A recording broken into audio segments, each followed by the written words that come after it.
Hey everyone, welcome back to my blogs. তো এইটা হচ্ছে 9th মার্চের ভিডিও। সেদিনকে আমি যেখানে থাকি মৌরিগ্রাম, ওইখানকার সব ফ্রেন্ডসরা মিলে আমাকে বার্থডে সারপ্রাইজ দিয়েছিল। তো ট্রাস্ট মি, আমার খুব একটা বড় ফ্রেন্ড সার্কেল নেই, বাট যেই কয়জন আছে না, খুব ভাগ্য করে এদের মতন কিছু ফ্রেন্ডস পেয়েছি।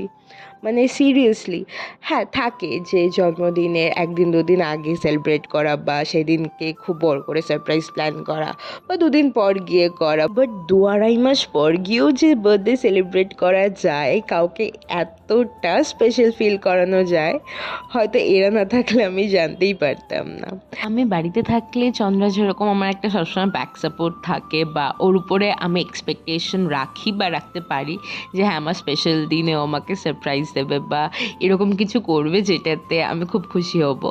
বাট এর উপরে আমি সেদিনকে সিরিয়াসলি আমি ব্ল্যাঙ্ক ছিলাম। আমি এক্সপেক্ট করিনি যে এতটা কেউ কারোর জন্য এফার্টস দিতে পারে, যে 2-2.5 মাস পর গিয়েও আমার বার্থডে সেলিব্রেট করা হবে। তো মানে সেদিনকে সত্যি আমি স্পিচলেস হয়ে গেছিলাম। আর ওরা সবাই মিলে আমাকে এই টেডিটা গিফট করেছিল। তো এরা কি বলছিল সামনে আমি কিচ্ছু বুঝিনি, আমি শুধু হেসেছি আর আমি মনে মনে প্রচণ্ড হ্যাপি হচ্ছিলাম যে আমি একটা পিঙ্ক কালারের টেডি পেয়েছি।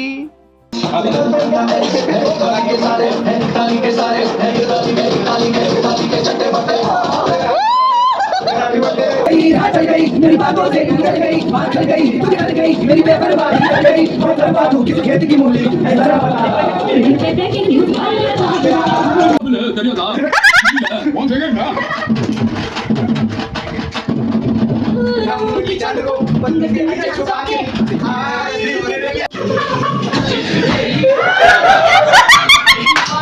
আমার বার্থডে সেলিব্রেট করা হয়েছিল রাহুলদের বাড়িতে। আর এইগুলো হচ্ছে সব রাহুলের দাদা ভাই বোনরা, আর এখানে আঙ্কেল বসেছিল।